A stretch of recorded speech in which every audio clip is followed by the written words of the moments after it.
Comme ils le disent souvent, bienvenue dans la famille Madrigal. Aujourd'hui on parle d'Encanto.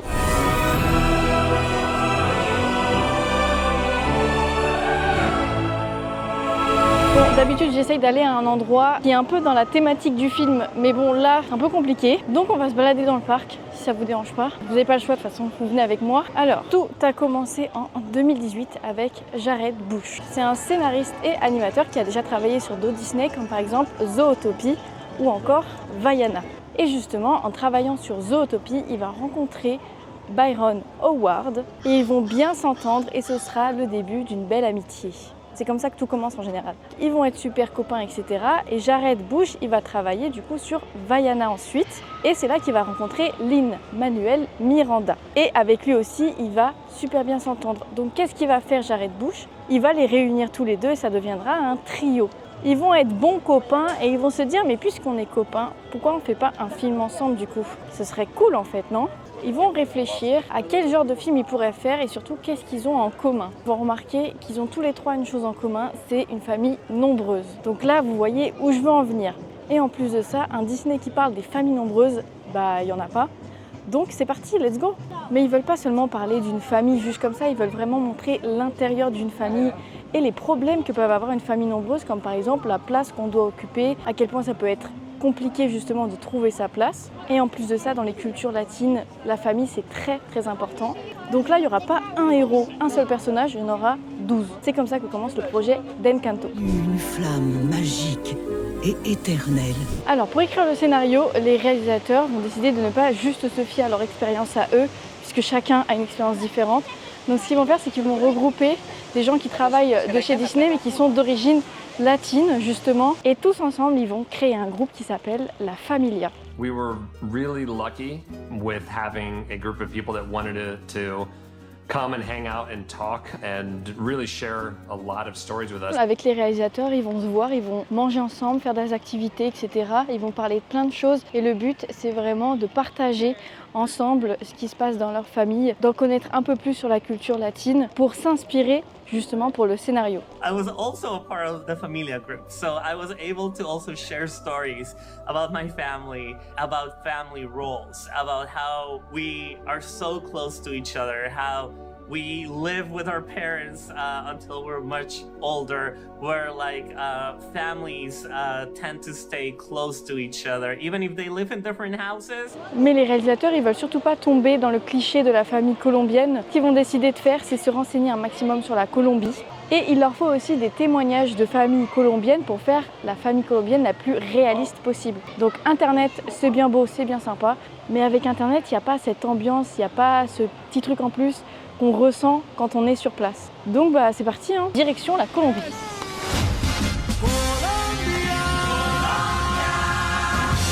Enfin eux, pas moi. Donc c'est parti pour le voyage en Colombie. Ils vont essayer de visiter un maximum de choses.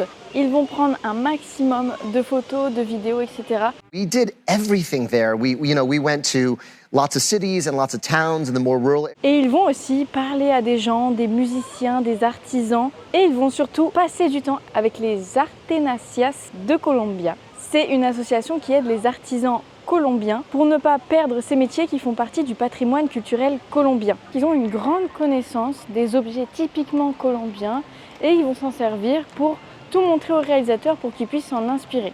Mais il y a aussi des détails auxquels il faut penser.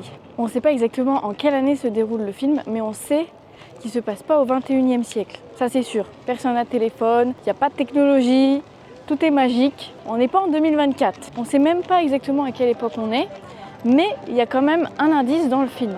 Lors du flashback d'Abuela, quand elle raconte son histoire, quand elle perd son mari, c'est le début de la guerre des 1000 jours, soit la Guerra de los Milos Días. Et cette guerre, elle opposait la Colombie et le Panama. Et cette guerre, elle commence dans les années 1900. Et après ce flashback, il y a 50 ans qui s'est écoulé. Oui, Bruno, Pepa et Julieta ont 50 ans. Ça se voit pas du tout, on est d'accord? Du coup, l'histoire se passe environ en 1950. Et vous allez me dire, mais où est-ce que tu veux en venir? Pourquoi tu nous parles de ça? J'arrive. La Colombie qu'ils sont actuellement en train de visiter, elle date du 21e siècle, c'est la Colombie d'aujourd'hui. Donc, c'est là que va intervenir Alejandra Espinosa. D'ailleurs, vous trouvez pas qu'elle ressemble à quelqu'un? Et elle va faire visiter au réalisateur la vraie Colombie, c'est-à-dire l'ancienne Colombie. Elle va les emmener à Barichara, un village où les anciennes traditions existent encore et où les agriculteurs travaillent vraiment à l'ancienne, avec les anciennes méthodes. Donc rien de mieux que ce village pour s'inspirer pour le film. Rien à voir, mais je suis dans un endroit au fin fond de Frontierland et il y a un petit endroit comme ça où il n'y a jamais personne. Je sais pas du tout ce qu'il y avait avant ici. Il y a une scène, donc peut-être qu'il y avait des spectacles de marionnettes, je ne sais pas. En tout cas, ici, il n'y a jamais personne. Si vous voulez être tranquille, au moins, là, vous l'êtes. Bon, il n'y a rien à voir, mais il n'y a personne. Revenons à nos moutons. Revenons à la Colombie plutôt. Donc, ils vont continuer de voyager et un jour, one day, ce jour, ils vont tomber sur la vallée de Cocora. Et là, c'est le coup de foudre. Ils vont tomber amoureux de cet endroit et ils vont se dire mais c'est là, il n'y a pas de doute. C'est magnifique, il y a des palmiers immenses, c'est super beau. Ça ne peut pas être un autre endroit que ici. C'est ici que vivra la famille Madrigal. We went and visited the Cocora Valley. It's one of the most beautiful places I've ever been to. We knew this is where the home of the Madrigal should be. Et maintenant qu'ils ont le lieu, il faut aussi trouver une ambiance au film et surtout intégrer de la magie. Comment faire pour intégrer de la magie dans un film sans que ce soit ridicule ou bizarre? Eh bien, ils ont plutôt de la chance, puisqu'en Colombie, beaucoup de personnes lisent les romans d'un écrivain colombien qui s'appelle Gabriel Garcia Marquez. Et cet écrivain, il écrit des romans d'un genre littéraire que je ne connaissais absolument pas, qui s'appelle le réalisme magique. J'en apprends tous les jours grâce aux vidéos. Et donc le réalisme magique, ça réunit donc le réalisme et la magie. Alors, super l'explication. En gros, c'est une histoire où c'est un monde où il y a de la magie et c'est tout à fait normal. Personne ne se pose de questions. Et en Colombie, ce genre d'histoire est assez courante, donc finalement ce ne sera pas choquant de rajouter de la magie. Finalement, le film, ce sera du genre réalisme magique aussi. Mais avant de parler des personnages, moi je propose qu'on aille se poser quelque part et manger, parce que la liste va être longue et qu'il fait chaud, et qu'on prenne le temps de parler de la famille Madrigal. Je propose qu'on aille à Hyperion, dans Discoveryland. Je pense qu'il fera frais à l'intérieur. Vous avez vu que maintenant, il y a des gens, ça m'était pas venu à l'esprit de faire ça, et je vois plein de gens avec des parapluies pour se protéger du soleil. Mais c'est des génies. C'est des génies. Comme ça fait 2 en 1, pluie, soleil. Ils sont trop forts. Et on passe un peu devant le château. On fait coucou au château, toujours. Voilà, on est dans Discoveryland et on va aller manger juste ici. C'est parti. En premier, on a donc Mirabel. Malgré le fait que tous les personnages de la famille soient des personnages principaux, mais elle, c'est celle vraiment qu'on suit pendant le film. Et déjà, ce qui est important, c'est que Mirabel est la première héroïne Disney à avoir des lunettes. C'est vrai que les personnes à lunettes, on n'en voit pas beaucoup. On a par exemple Milo dans Atlantide, on a Lewis dans La famille Robinson, vu que c'est un personnage intellectuel, et Chicken Little. On ne va pas aller loin. Donc, pour les personnages féminins, Mirabel est vraiment la première à porter des lunettes. Mirabel deviendra du coup la seule personne qui n'a pas de pouvoir et sans explication. Et d'ailleurs, dans un des premiers scénarios, Mirabel devait chercher la raison de pourquoi elle n'a pas de pouvoir, essayer de chercher, voir si peut-être elle en a un caché. Mais ils ont réfléchi et ils se sont dit, vu l'âge qu'elle a, puisque c'est plus une enfant, elle a déjà dû passer par là, elle a déjà dû passer par le fait d'essayer de trouver si elle a un pouvoir, d'essayer de comprendre pourquoi, etc. Donc pourquoi montrer quelque chose où les gens vont se dire mais pourquoi elle ne l'a pas fait plus tôt? Donc à la place, Mirabel accepte qu'elle n'a pas de don, que c'est comme ça. Mais par contre, elle va essayer de rendre fière sa famille d'une façon différente, malgré le fait qu'elle n'ait pas de pouvoir. Et qui va rendre le personnage plus intéressant, puisqu'au fond on peut un peu plus s'identifier, puisqu'on a un peu tous essayé de rendre fier quelqu'un, nos familles peut-être. On a aussi Isabella, qui est la sœur de Mirabel, mais pas seulement, c'est la sœur parfaite, entre guillemets. Donc, elle a le pouvoir de faire pousser des belles fleurs, de belles roses, etc. Donc vraiment, elle fait référence aux frères et aux sœurs qui d'apparence ont l'air parfaits, qui sont presque agaçants parce que leur vie est trop parfaite. Naturellement parfaite, comme la señorita perfecta Isabella, dont les cheveux se coiffent tout seuls avant qu'elle se réveille. Mais on se rend compte durant le film que c'est pas si parfait que ça et que finalement elle ne se sent pas bien à sa place. Elle se sent obligée de faire certaines choses, comme par exemple dans le film elle doit se marier avec Mariano, mais en réalité elle n'a pas envie de se marier avec lui. Et à la base il devait même y avoir une scène où Isabella tombait amoureuse d'un homme qui vivait dans la forêt et qui finissait par le rejoindre, mais bon au final ils trouvaient que ça collait pas vraiment avec le scénario, donc ils ont décidé de le retirer. What, you're trying to leave? The place where every person worships the ground you walk on to go out there? Bubo Marquez, what is this? Dark magic? What did you do to her? He saw me. Bubo is the only person who has ever really seen me. Yeah, I'm telling everyone. Mirabel! Don't. We will never be happy in the Encanto. And this moment, before the barrier is restored, is our only chance to be free. Free of what? On a aussi Abuela, qui est la grand-mère, qui s'appelle plus particulièrement Alma d'ailleurs, et c'est elle qui est vraiment la patronne de la famille, c'est elle qui décide de ce qui se passe, de ce qui va se passer. Et les scénaristes ont vraiment voulu représenter ça par rapport aux cultures latines, du coup, où la grand-mère est généralement vraiment la patronne de la famille. D'ailleurs, ça devait pas être Abuela, normalement, la chef de famille, ça devait être Augustine, ça devait être un homme. Mais finalement, dans les cultures latines, justement, c'est plus souvent une femme qui est chef de famille, donc ils ont décidé de respecter ça. We wanted to play with a character who could both be someone you look up to as a hero, but also a real flawed person. Donc Alma devait s'appeler à la base Andrea.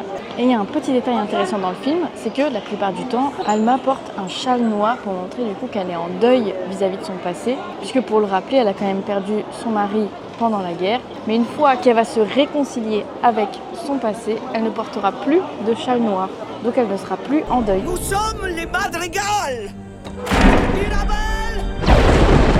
On a aussi Luisa qui est la sœur de Mirabel et de Isabella. Son pouvoir à elle, c'est la force et ils ont pas mal hésité sur sa morphologie. Ils ne savaient pas s'il fallait lui faire de gros muscles ou si justement elle avait l'air toute fine et qu'elle avait beaucoup de force. Donc ils ont assez hésité pour finalement opter pour de la force parce que c'est son pouvoir. Donc pourquoi cacher qu'elle a des muscles?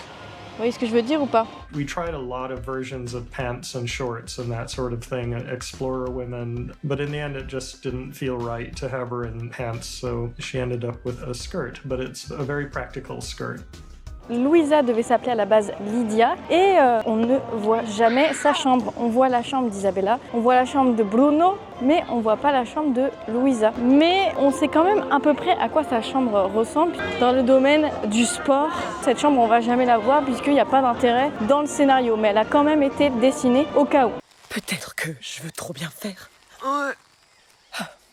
On a aussi Giulietta, qui est donc la mère de ces trois sœurs, qui, elle, a le pouvoir de guérir toutes sortes de blessures grâce à la nourriture. Franchement, ça c'est fou. J'aimerais trop connaître quelqu'un qui a ce pouvoir. À la base, c'est elle qui devait avoir le pouvoir de contrôler la météo, donc comme le pouvoir de Peppa.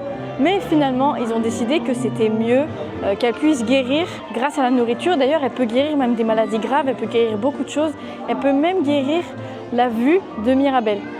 Sauf que ça n'a pas été fait puisque Mirabel considère que ce n'est pas quelque chose qui doit être guéri, donc elle restera comme ça. To recognize abuela's traditions, but also validate and see the next generation coming in. She wants to please abuela, she understands abuela. She wants to please Mirabel, she understands Mirabel. So, and she loves them both. So. It's beautiful to see the interaction of three generations. Giulietta est mariée à Augustine qui, lui, n'a pas de pouvoir. On l'a vécu, Théo Félix et moi, en entrant dans la famille. Nous, les gens ordinaires qui n'avons aucun don et jamais n'en aurons. Quand on se retrouve entouré des gens exceptionnels, ce n'est pas facile de se sentir pas exceptionnel.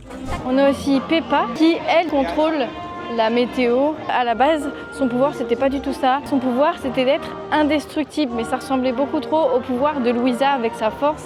Donc finalement, ils ont opté pour la météo. Et elle est mariée à Félix, qui lui non plus n'a pas de pouvoir et qui est surtout là pour l'aider à gérer ses émotions, à faire en sorte qu'il n'y ait pas de l'orage tout le temps. For anybody who's ever been in a room with a Colombian, you know that that's where the life of the party is going to be, and that's Felix. He's bringing so much love and passion, and all you want to do is dance and laugh when you're around him. On a leur première fille qui s'appelle Dolores, où son pouvoir c'est d'avoir une audition très développée, où elle peut entendre de très très loin, des choses que forcément elle ne devrait pas spécialement entendre d'ailleurs. Personne ne saura. Essaye de te comporter normalement. Tout ça doit rester entre nous. J'ai entendu. Tout le monde va le savoir. Ça fait penser un peu à à la commère de la famille, celle qui va écouter tous les petits secrets et qui va les répéter. With the curly hair, with the cumbia dress, and it's a very typical Colombian girl, like mixed dark skin, kind of cumbia attitude. And that was a very nice moment of the work we had with Dolores. Et à la base, c'était Dolores qui devait avoir le pouvoir de guérir en faisant de la nourriture. Mais finalement, ils ont trouvé que c'était mieux que ce soit Giulietta, puisque du coup, elle est maman, c'est plus un instinct maternel de faire à manger pour ses enfants et pour les guérir, quoi. Ça arrive dans la vraie vie, hein.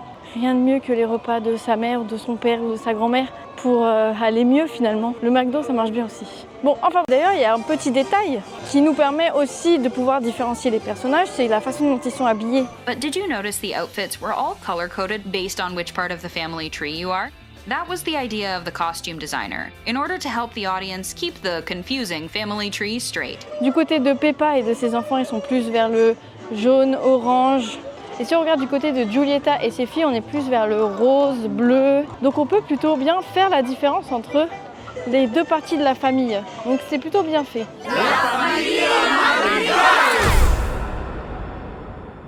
On a ensuite Camilo qui a le pouvoir de se métamorphoser en qui il veut. D'ailleurs, ce pouvoir est incroyable. Déjà, il devait s'appeler Carlos. Dans le premier scénario, ça devait être un peu l'ennemi de Mirabel. Là, actuellement, Mirabel, son ennemi, c'est plus Isabella, la sœur qui est parfaite. Ça l'agace.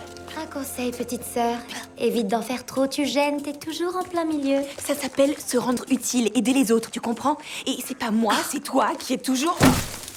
Oh, désolée. Quoi ton problème, Louis? Que ta vie soit aussi fantastique. Attends. Oh, regardez, il y a Dingo. J'adore croiser les personnages. Et d'ailleurs, s'il s'appelle Camilo, c'est pour faire référence au caméléon, du coup, qui peut changer de couleur. Bah, lui, c'est pareil, comme il peut changer d'apparence, ça fait référence à ça. Il fait trop chaud, excusez-moi, mais... On a aussi Antonio, qui est le petit dernier de la famille, qui a peur, après Mirabel, de, comme elle, ne pas avoir de pouvoir, mais finalement, il va avoir le pouvoir de parler aux animaux et d'avoir un lien très fort avec les animaux. Antonio will be like a little superhero. I think that's very nice to change that idea to the Black Boys of Colombia. Understanding that relationship with nature and living in a jungle environment can also be the characteristics of a special boy, not only flying like Superman. Et il y a une scène supprimée qui devait se passer dans sa chambre, où on voyait un peu plus de sa chambre, où Mirabel devait passer par sa chambre pour accéder à celle de Bruno.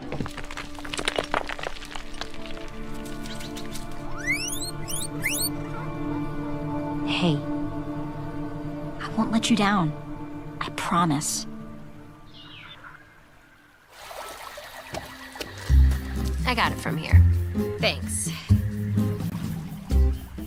Sans oublier le personnage de Bruno, même si on ne parle pas de Bruno dans cette vidéo, on va quand même en parler. À la base, Bruno devait s'appeler Oscar, mais pourquoi il s'appelle Bruno? Parce que le compositeur Lin-Manuel Miranda a trouvé que c'était mieux de l'appeler Bruno par rapport à la musique. Parce que ça faisait no no no, Bruno no no. Ne parlons pas de Bruno, non, non, non. Enfin bref, vous avez compris. Bruno, rejeté de tous parce que son pouvoir pose problème. Il peut voir l'avenir et malheureusement, si ça ne plaît pas, bah forcément on va s'en prendre à Bruno. Et c'est de sa faute, alors que c'est pas de sa faute en réalité. C'est génial.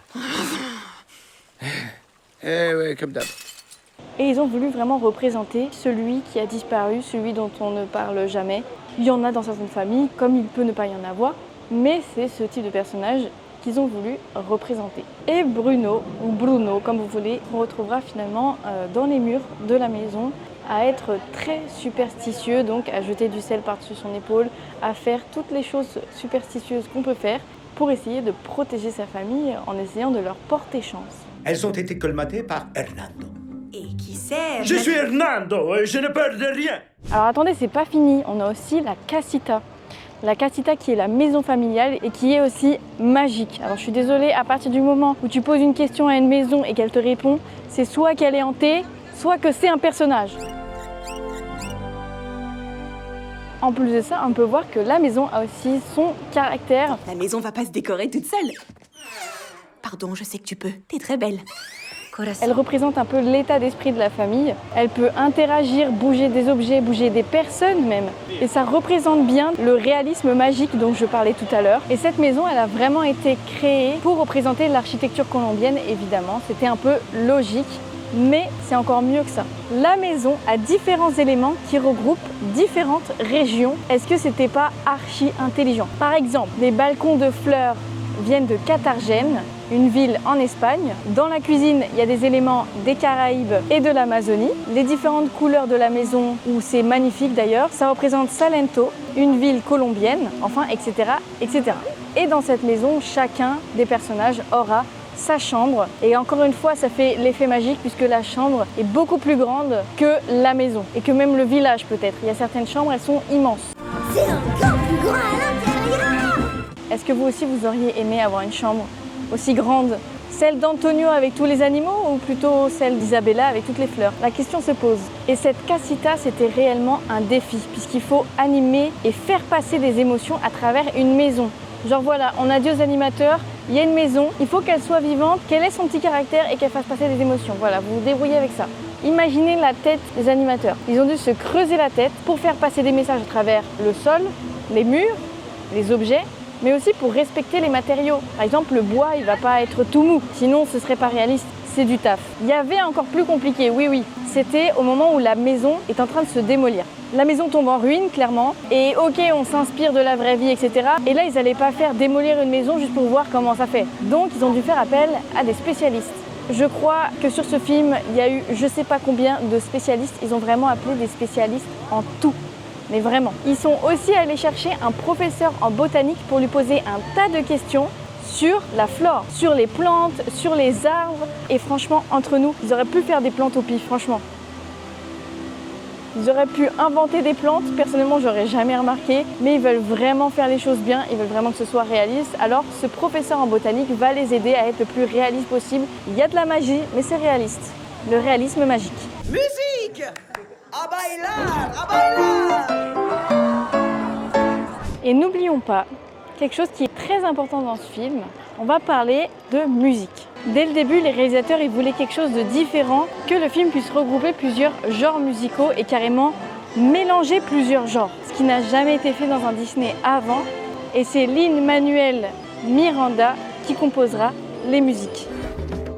So one of the things that makes this musical different from other Disney musicals is that it's this great crossroads of musical styles, and there's all of this opportunity for us to use those styles to talk about different people in the family and talk about their emotions and keep them all distinct. There's a very strong culture of percussion in Colombia. It has a very, very strong African cultural heritage, that mix of music from the three cultures, right? From the African, from the indigenous and from the European. Mais avant tout, on le sait à force des vidéos, à chaque fois c'est souvent la même chose. La musique dans les films, ça sert surtout à faire comprendre l'histoire. Et dès le début, il va y avoir une musique très importante, puisque là, comme il y a 12 personnages à connaître dès le début, ils vont décider de faire une chanson qui présente les 12 personnages. Donc ils vont dire à Lin-Manuel, voilà, il faut une musique qui présente 12 personnages, leur pouvoir et ce qu'ils font pour la communauté. Tout ça en une chanson. Tu te débrouilles. Et ce sera réussi puisque Lin-Manuel va écrire la chanson de la famille Madrigal. On comprendra tous les liens familiaux et en plus de ça, le pouvoir de chaque personnage, mais aussi le caractère de Mirabel. Donc on va apprendre énormément de choses juste avec cette première musique. And it's a great showpiece for Mirabel too, because Mirabel is singing this song, and so her personality comes out. Mirabel spends the entire opening number telling the kids in the town all about the incredible gifts that her family members have and what everyone can do. And then they go, What's your gift? and she goes, let me recap. Just to review the family Madrigal. Let's go! Et ensuite, on va avoir des musiques complètement différentes en fonction des personnages, comme par exemple la musique de Louisa. Louisa also has one of the most fun songs of the movie, Qui s'appelle Sous les apparences et qui est dans un style reggaeton colombien, moderne. Sous les apparences, je suis nerveuse comme un équilibriste qui n'a qu'une seule chance. Et au début de la chanson, elle veut montrer que c'est une dure à cuire, etc. Et au fil de la musique, on va se rendre compte que finalement, elle n'est pas si dure à cuire que ça, qu'au fond, elle est douce. Et même la musique, au fur et à mesure, va un peu changer de style. En ignorant le poids pesant. Et va un peu déconstruire cette idée de femme sans aucune faille à fort caractère, comme Louisa. Il va y avoir aussi la chanson de Mirabel, alors elle est assez courte. Je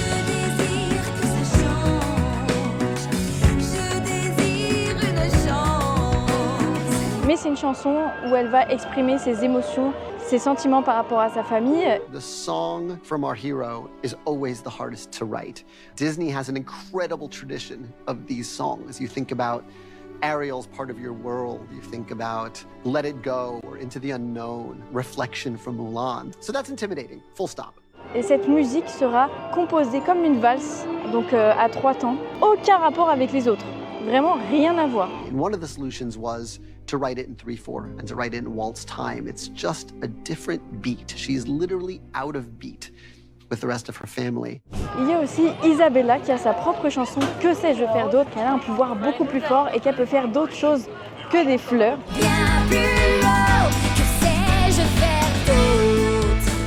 Cette musique, elle est plus dans le style rock espagnol des années 90. When I was a teenager, the best rock music was actually coming out of Latin America and it was in Spanish. So I tried to write a 90s rock en español tune for Isabella. That's not what we think of as traditional Colombian music, but that is really exciting Colombian music. Donc encore une fois, rien à voir avec les autres styles, mais ça correspond bien au personnage d'Isabella. Et en parlant de chansons chantées, à la base, il devait y avoir aussi une chanson pour Abuela, enfin pour Alma, qui chantait son histoire, son background, son flashback. The point where we figured out that Abuela Alma needed to tell us her story in a song. Mais finalement, ils ont opté pour toute autre chose. Lin-Manuel Miranda a écrit une chanson en espagnol qui est magnifique d'ailleurs. Dos oruguitas enamoradas pasan sus noches y madrugadas. La chanson s'appelle Dos Oruguitas, donc qui veut dire deux chenilles, si ça se trouve je l'ai très mal dit. Ça parle de deux chenilles qui doivent se séparer pour devenir papillons. C'est assez triste. So I decided to write a song called Dos Oruguitas. It means two caterpillars, and it's about two caterpillars who are in love and are scared to let go of each other, but they have to let go of each other, otherwise they don't get to go to their next form. It's about letting go so the miracle can happen. Mais là vous allez me dire, mais ça n'a aucun rapport avec l'histoire. Pourquoi ? Bah, c'est fait exprès. Lin-Manuel Miranda, son idée, c'est de créer une musique où on ait l'impression qu'elle existait déjà avant le film. Dos oruguitas enamoradas.